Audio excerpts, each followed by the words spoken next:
Students ఇద్దరికి పెళ్లి చేసి జైల్లో ఉన్న ప్రభావతిని విడిపించిన మీనాకి క్షమాపణ చెప్పిన ప్రభావతి. అసలు ఇదంతా ఎలా జరగబోతుందనేది ఈ వీడియోలో తెలుసుకుందాం. రేపే మా స్టూడెంట్స్ చేత స్టేజ్ మీద పర్ఫార్మెన్స్ ఇప్పించబోతున్నాను, అందరికీ కూడా ఇవాళ ప్రాక్టీస్ చేయించాలి అని అంటూ ఉంటుంది ప్రభావతి. అంటే రేపు ఇక ఆ స్టేజ్ దగ్గరికి ఎవ్వరూ రారనమాట డ్యాన్స్ చూడ్డానికి అని అంటూ ఉంటాడు బాలు. అయితే రేపుడితో నీ డ్యాన్స్ స్కూల్ కూడా మూతేసుకోవచ్చు అని చెప్తూ ఉంటాడు. ఆ మాట విని ప్రభావతి అయితే అంటూ ఉంటుంది, మా స్టూడెంట్స్ అందరూ ఎంతో పద్ధతిగా సహనంతో డ్యాన్స్ నేర్చుకున్నారు, నా దగ్గర డ్యాన్స్ నేర్చుకోవడం అంతా వాళ్ళ అదృష్టం అన్నట్టు భావిస్తున్నారు.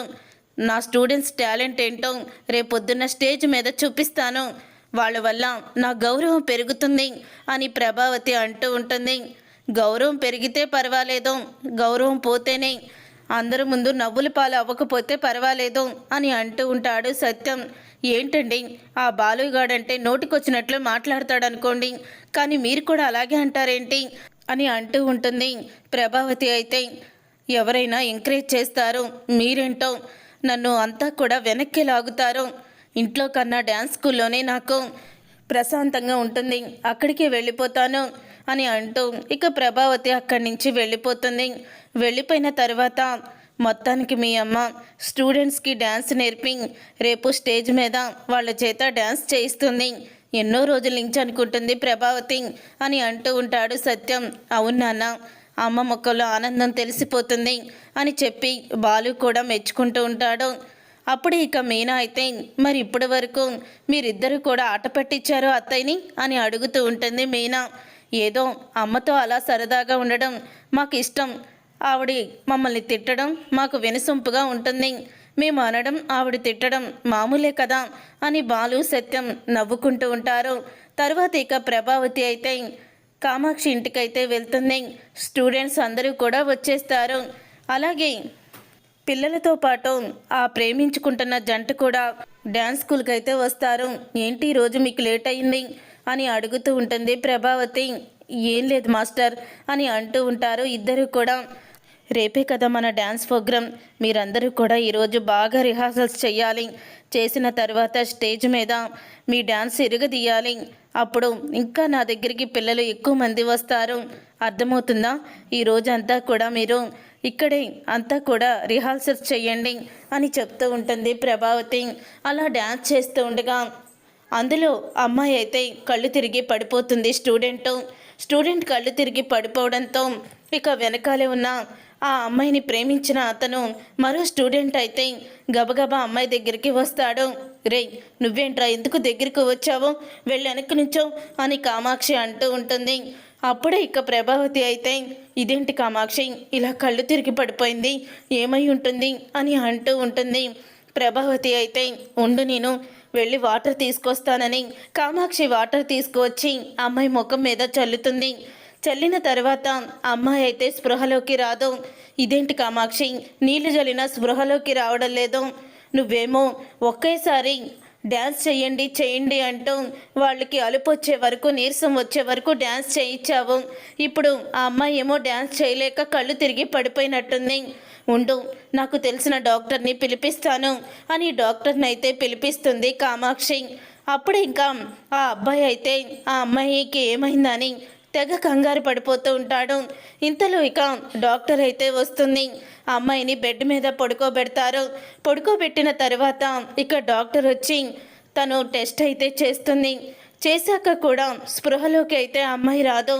తర్వాత ఒక ఇంజెక్షన్ తీసుకుని ఇంజెక్షన్ చేయంగానే 5 నిమిషాలకి స్పృహలోకి వస్తుంది.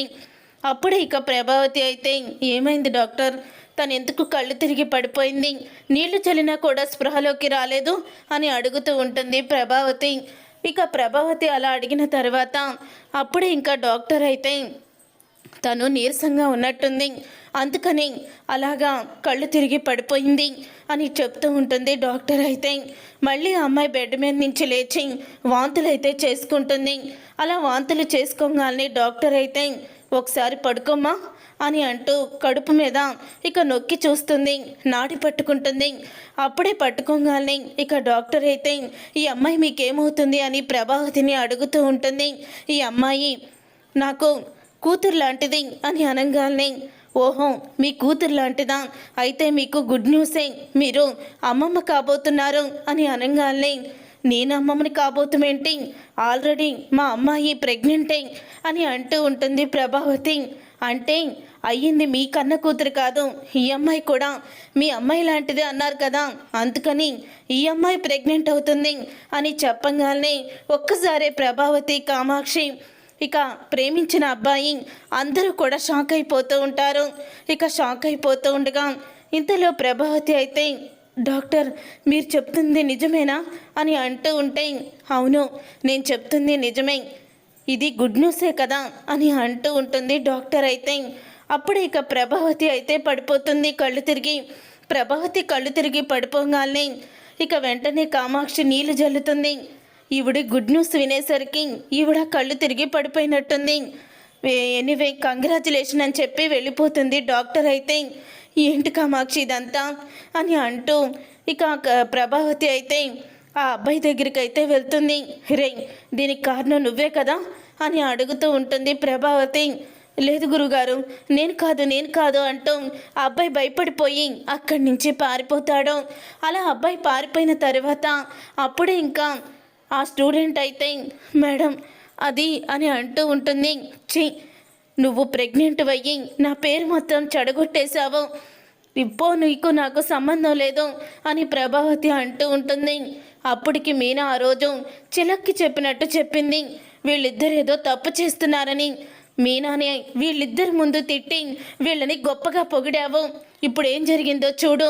ఆ రోజు మీనా మాట విని వీళ్ళిద్దరిని గట్టిగా అడుగుంటే ఈ కాడికి వచ్చేది కాదు అని చెప్తూ ఉంటుంది మీనా. కామాక్షి అయితే, కామాక్షి అలా అన్న తర్వాత ప్రభావతి, అయిన వాళ్ళు డ్యాన్స్ స్కూల్ నేర్చుకోవడానికని వచ్చారు, అసలు నేనేం చేస్తాను దానికి అని అంటూ ఉంటుంది ప్రభావతి. మిగతా పిల్లలందరినీ రేపు ప్రోగ్రాం లేదు, క్యాన్సిల్ అయిపోయింది, ఇక మీరు ఇళ్ళకి వెళ్ళండి, ఇప్పుడల్లే డ్యాన్స్ స్కూల్ లేదు అని చెప్పి పంపించేస్తుంది. అలా పంపించేసిన తర్వాత ఇక ప్రభావతి అయితే, నేను ఇంటికి వెళ్తున్నాను కామాక్షి, నాకేంటో గుండెల్లో దడగా భయంగా ఉంది అని అంటూ ఉంటుంది. ఎందుకుండదు, నీ స్టూడెంట్స్ ఇంత ఘనకార్యం చేశాక నీకు దడగానే ఉంటుంది అని అంటూ ఉంటుంది కామాక్షి అయితే. కామాక్షి అలా అన్న తర్వాత అప్పుడే ఇంకా కామాక్షి, ఎవరైనా వస్తే డ్యాన్స్ స్కూలు తీసేసానని చెప్పు అని వెళ్ళిపోతుంది ప్రభావతి. నీకే బాగానే ఉంటావు, వాళ్ళు వచ్చేది నా ఇంటి మీదకే కదా అని అనుకుంటూ ఉంటుంది కామాక్షి. ప్రభావతి అయితే ఇక ఇంటికైతే వెళ్తుంది. వెళ్ళిన తర్వాత ఇక ప్రభావతి భోజనం చేయకుండా గదిలోనే ఉంటుంది. ఏ క్షణం ఎవరు గొడవకు వస్తారని భయపడిపోతూ ఉంటుంది. అప్పుడే ఇక సత్యమైతే, ఏంటి ఈరోజు ప్రభావతి గారు బయటికి రావడం లేదు, గదిలోనే కూర్చొని ఉంటున్నారేంటి, రేపు ప్రోగ్రాం అన్నారు కదా అని అడుగుతూ ఉంటాడు. ప్రోగ్రాం లేదు, క్యాన్సిల్ అయిపోయింది అని అంటూ ఉంటుంది ప్రభావతి. ఏమైంది, ఎందుకు క్యాన్సిల్ అయింది అని అంటూ ఉంటే, ఏమోనండి క్యాన్సిల్ అయిపోయిందని చెప్పారు, క్యాన్సిల్ అయిపోయింది అని అంటూ ఉంది ప్రభావతి. ఏంటి అలా ఉన్నావు ప్రభా, ఏం జరిగిందో చెప్పు అని అంటూ ఉంటాడు సత్యం. ఏమీ లేదండి, నన్ను విసిగించకండి, వెళ్ళండి అని అంటూ ఉంటుంది ప్రభావతి. ఇంతలో కొంతమంది మగవాళ్ళు ఆడవాళ్ళు డైరెక్ట్గా ఇంట్లోకి వచ్చేసి, ఎవరున్నారు ఇంట్లో అని అంటూ అడుగుతూ ఉంటారు. అప్పుడే బాలు, మీనా, ఎవరు మీరు డైరెక్ట్గా ఇంట్లోకి వచ్చేసారు, అసలు ఏంటిదంతా అని అడుగుతూ ఉంటారు. అప్పుడే ఆ డ్యాన్స్ స్కూలు మాస్టర్ ఎక్కడుంది అని అడుగుతూ ఉంటారు వాళ్ళు. డ్యాన్స్ స్కూల్ మాస్టర్ అని అంత అమర్యాదగా మాట్లాడతావేంటి, అసలు ఏం జరిగింది అని అంటూ ఉంటే, ఆవిడ్ని పిలవండి, ఆవిడెదురుగానే చెప్తాము అని వాళ్ళైతే అంటారు. అప్పుడే ఇంకా ప్రభావతిని అయితే పిలుస్తారు. ప్రభావతికి అయితే భయపడుతూనే కిందకి వస్తుంది. అలా కిందకి వచ్చిన తర్వాత అప్పుడే ఇక ప్రభావతి వాళ్ళని చూసి భయపడిపోతూ, ఏంటి ఎవరు మీరు అని అడుగుతూ ఉంటుంది. మేమెవరమో నీకు తెలీదా, మా అమ్మాయికి ఇంత అన్యాయం చేసి ఇంట్లోకి వచ్చి కూర్చున్నావా అని అడుగుతూ ఉంటే, ఏంటి మీ అమ్మాయికి అన్యాయం చేసింది, ఏం జరిగింది అని సత్యం అడుగుతూ ఉంటాడు. డ్యాన్స్ నేర్చుకుంటుంది కదా అని ఈమె స్కూల్కి డ్యాన్స్ నేర్చుకోమని పంపిస్తే మా అమ్మాయిని ఇంకో అబ్బాయిని ఒకటి చేసి మా అమ్మాయి ప్రెగ్నెంట్ అయ్యేలా చేసింది ఈవిడ అని చెప్తూ అప్పుడే అది విని అందరూ కూడా షాక్ అయిపోతూ ఉంటారు. అప్పుడే ప్రభావతి మీ అమ్మాయిని డ్యాన్స్ నేర్చుకోవడానికి డ్యాన్స్ స్కూల్కి పంపించారు. కానీ మీ అమ్మాయి ఆ అబ్బాయితో ప్రేమలో ఉందని నాకేం తెలుసు అని అడుగుతూ ఉంటుంది ప్రభావతి. అయితే అయినా స్టూడెంట్స్ డ్యాన్స్ చేస్తున్నారు, పక్కకు వెళ్ళి ఏం చేస్తున్నారో ఆ మాత్రం నువ్వు తెలుసుకోలేకపోయావా అని అడుగుతూ ఉంటారు వాళ్ళందరూ కూడా. ఈరోజు నీ వల్ల మా అమ్మాయికి ఇంత అన్యాయం జరిగింది. వాడు ప్రేమించిన వాడు మా అమ్మాయిని మోసం చేసి అక్కడ పారిపోయాడు అని అంటూ ఉంటారు వాళ్ళైతే. అందుకని దీనంతటికీ కారణం నువ్వే కాబట్టి నిన్ను అరెస్ట్ చేయించబోతున్నాం, పోలీసులు కూడా వస్తున్నారు అని చెప్తూ ఉంటారు వాళ్ళైతే. ఆ మాట విని షాక్ అయిపోతూ ఉంటుంది ప్రభావతి. అప్పుడే ఇక శృతి అయితే ఆ రోజు మీనా చెప్తూనే ఉంది, అయినా ఎక్కడ వినిపించుకున్నారు ఆంటీ మీరు చూడండి ఇప్పుడు ఏ పరిస్థితికి వచ్చిందో. ఆ రోజు మీనా చెప్పింది వినుంటే ఈ పరిస్థితి మీకు వచ్చేది కాదు కదా అని అంటూ ఉంటే అప్పుడే ఇక గొడవ చేయడానికి వచ్చిన వాళ్ళు శృతి మాటలు విని, అంటే ఈవిడికి ముందే వీళ్ళ ప్రేమ గురించి తెలుసనమాట. తెలిసినా మళ్ళీ స్టూడెంట్స్ ఇద్దరు డ్యాన్స్ స్కూల్ మానేస్తే తనకి వచ్చే డబ్బులు రావని నా కూతురు జీవితాన్ని నాశనం చేసిందా అని ఒక ఆవిడైతే కొట్టడానికి వస్తుంది. అప్పుడే మీనా అయితే, ఏంటి మీరు అసలు మీ అమ్మాయి డ్యాన్స్ క్లాస్కి వెళ్ళినప్పుడు డ్యాన్స్ నేర్చుకోకుండా అబ్బాయితో ప్రేమలో ఉందని మా అత్తయ్యకి ఎలా తెలుస్తుంది? మీ పెంపకం అలా ఉంది, మీ అమ్మాయికి బుద్ధి లేదా? తనేమన్నా చిన్నపిల్ల? అయినా ఇంట్లో ఉన్న ఆడపిల్ల ఏం చేస్తుందో, ఎవరితో మాట్లాడుతుందో ఇవన్నీ మీకు కూడా అర్థం అవ్వాలి కదా. అంతా తప్పంతా కూడా తిరిగి తిరిగి మా అత్తయ్య గారి మీదే నెడతారేంటి? మీ కూతురు డ్యాన్స్ స్కూల్లో చేరినప్పుడే ఆ అబ్బాయి కూడా చేరాడంటే కావాలనే కదా, వాళ్ళిద్దరూ అక్కడ కలుసుకోవాలనే కదా జాయిన్ అయ్యారు అని మీనా అయితే తిరగబడుతుంది. ఇంతలో ఇక పోలీసులు అయితే వస్తారు. పోలీసులు వచ్చిన తర్వాత అప్పుడు ఇక ప్రభావతిని అరెస్ట్ చేసి తీసుకువెళ్ళిపోతారు. ప్రభావతిని అరెస్ట్ చేయడంతో ఇంట్లో వాళ్ళందరూ కూడా చాలా బాధపడుతూ ఉంటారు. అలా బాధపడుతున్న తర్వాత అప్పుడే ఇంకా మీనా అయితే అంటూ ఉంటుంది, ఎలాగైనా అత్తయ్య గారిని జైలు నుంచి తీసుకురావాలండి అని అంటూ ఉంటుంది. అప్పుడే ఆ మాట విని బాలు అయితే, ముందు ఆ పారిపోయినోడు ఎక్కడున్నాడో తెలుసుకోవాలి మీనా, పద వెళ్దాం అని బాలు మీనా ఇక ఇద్దరు కూడా ఆ పిల్ల వెతికే పనిలో అయితే ఉంటారు. అప్పుడే ఇక ఆ పిల్లాడు ఒక గుడిలో అయితే ఉన్నాడని మీనా తమ్ముడు శివ అయితే చెప్తాడు. అప్పుడే ఇక శివ చెప్పడంతో ఇక ఆ గుడికైతే వెళ్తారు. వెళ్ళాక ఆ పిల్లాడు అక్కడే ఉంటాడు. ఇక ఆ పిల్లాడిని పట్టుకున్న బాలు, రే తప్పు చేసింది కాకుండా ఆ తప్పుని చేసినందుకు చేసి పారిపోయినందుకురా నీకు శిక్ష పడేది. అయినా నువ్వు ఆ అమ్మాయిని మోసం చేయాలని నీకు ఎలా అనిపించిందిరా? మోసం చేసి ఇలా పారిపోతే అని అంటూ ఉంటే, నేను అమ్మాయిని మోసం చేయాలని అనుకోలేదన్నా, తనని నిజంగానే ప్రేమించాను, తనని పెళ్లి చేసుకోవాలని అనుకుంటున్నాను. కానీ తను ప్రెగ్నెంట్ అనేసరికి మళ్ళీ ఏం చేస్తారో ఏం జరుగుతుందని భయంతో పారిపోయాను. కానీ తనంటే నాకు ఇష్టమన్నా అని ఆ పిల్లాడు అయితే అంటూ ఉంటాడు. అప్పుడు ఇక ఆ మాట విని మీనా అయితే, ఈ అబ్బాయిని తీసుకొని ఆ అమ్మాయి ఇంటికి వెళ్దాం పదండి అని అంటూ ఉంటుంది. మీనా, ఏం మాట్లాడుతున్నావు మీనా? వీడిని తీసుకువెళ్ళి ముందు పోలీస్ స్టేషన్కి, అప్పుడు మా అమ్మని విడిపిద్దాము అని చెప్పడంతో అప్పుడు ఇక ఆ మాట విని, కాదండి ముందు మనం ఆ అమ్మాయి వాళ్ళ ఇంటికే వెళ్ళాలి, వీడిని తీసుకుని వెళ్దాం పదండి అని మీనా అయితే ఆ పిల్లాడిని తీసుకొని బాలు ఇద్దరు కూడా ఆ అమ్మాయి వాళ్ళ ఇంటికైతే వస్తారు. అప్పుడు ఇక ఆ పిల్లాడిని ఆ అమ్మాయి పేరెంట్స్ అయితే కొట్టబోతూ ఉండగా అప్పుడు ఇక అంటూ ఉంటాడు బాలు అయితే, ఆగండి, ఇప్పుడు ఈ అబ్బాయిని కొట్టినంత మాత్రాన మీ అమ్మాయి మళ్ళీ మామూలుగా అయిపోతుందా? తను ఇప్పుడు ప్రెగ్నెంట్, వీళ్ళిద్దరూ ఒకరినొకరు ప్రేమించుకున్నారు. ఈ అబ్బాయికి ఎవరూ లేరని అనాథనే కదా ఈ అబ్బాయిని అల్లుడుగా వద్దనుకుంటున్నారు. అలా తను అనాథ కాబట్టి మీలాంటి కుటుంబంలోకి రావాలని కోరుకుంటున్నాడు. తను చాలా మంచివాడు. దయచేసి మీ అమ్మాయి జీవితాన్ని మీ చేతులారా మీరే నాశనం చేసుకోకండి అని అంటూ బాలు మీనా ఇద్దరు కూడా వాళ్ళకి నచ్చజెప్తారు. వీళ్ళిద్దరికీ పెళ్లి చేద్దాము, పెళ్లి చేస్తే మీ అమ్మాయి మీతోనే ఉంటుంది, ఆ అబ్బాయి కూడా మీ కళ్ళెదురుగానే ఉంటాడు, మీ అమ్మాయి జీవితం బాగుంటుంది, ఆలోచించుకోండి. 10 మందిలో అల్లరి పాలయ్యి మీ అమ్మాయి జీవితాన్ని మీరే నాశనం చేసుకోకండి ఆ అమ్మాయి జీవితాన్ని నిలబెట్టుకోండి అని బాలు మీనా ఇద్దరు కూడా చెప్తారు. ఇక బాలు మీనా ఇద్దరు కూడా చెప్పడంతో ఇక ఆ మాట విని ఒక్కసారి వాళ్ళ పేరెంట్స్ కూడా సరేనమ్మా, మీరు ఇలా చెప్తుంటే మేమెందుకు వినకుండా ఉంటాము, వాళ్ళిద్దరికీ పెళ్లి చేస్తాము అని చెప్పి అంటూ ఉంటారు. అప్పుడు ఇక వాళ్ళిద్దరికైతే ఇక గుడిలో పెళ్ళైతే చేస్తారు. పెళ్లి చేసిన తర్వాత ఇక బాలు మీనా అంటూ ఉంటారు వాళ్ళతో, దయచేసి మా అత్తగారు మీద పెట్టిన కేసుని వెనక్కి తీసుకోండి, ఆవిడ జైల్లో ఉన్నారు అని అంటూ ఉంటే అప్పుడు ఇక ఆ మాట విని తప్పకుండా ఆ కేసుని వెనక్కి తీసుకుంటామని పోలీస్ స్టేషన్కి అయితే అందరూ కూడా వెళ్తారు. పోలీస్ స్టేషన్కి వెళ్ళిన తర్వాత ఇక అప్పుడే మేము ఆవిడ మీద పెట్టిన కేసుని వాపస్ తీసుకుంటున్నాము, వెంటనే కేసు వాపస్ తీసుకొని ఆవిడ్ని విడిచేయండి అని అంటూ అడుగుతూ ఉంటారు. ఇక ఆ మాట విని అప్పుడే ఇంకా పోలీసులు అయితే సరే కేసు వాపస్ తీసుకుంటున్నట్టు మీరు ఇక్కడ రాయండి అని అనగానే సంతకం అయితే వాళ్ళు పెడతారు. అలా సంతకం పెట్టిన తర్వాత ప్రభావతి అయితే బయటికి వస్తుంది. అప్పుడే వాళ్ళందరూ కూడా ప్రభావతిని క్షమాపణ అడుగుతారు. మా అబ్బాయి మా అమ్మాయి చేసిన తప్పుకి మిమ్మల్ని తప్పు పట్టి జైలుకి పంపించాము, మమ్మల్ని క్షమించండి. ఈరోజు మీ కోడలు అలాగే మీ అబ్బాయి లేకపోతే మా పిల్ల జీవితం నాశనం అయ్యేది. వాళ్ళు ఎక్కడెక్కడో వెతికి ఆ అబ్బాయిని తీసుకువచ్చి మా అమ్మాయికి ఆ అబ్బాయికి పెళ్లి చేశారు. పెళ్లి చేసి మా కూతురు జీవితాన్ని నిలబెట్టారు.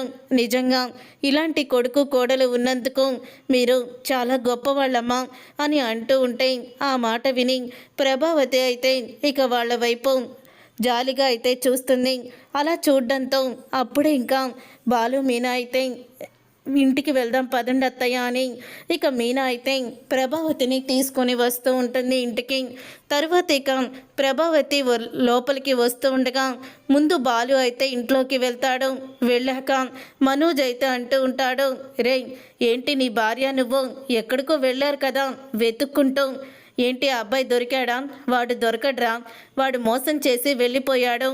అయినా అమ్మకైనా బుద్ధి ఉండాలి కదా, వాళ్ళిద్దరూ ఎలా ఉంటున్నారో ఆ మాత్రం తను తెలుసుకోలేకపోయిందా అని అంటూ ఉంటాడు మనోజ్ అయితే.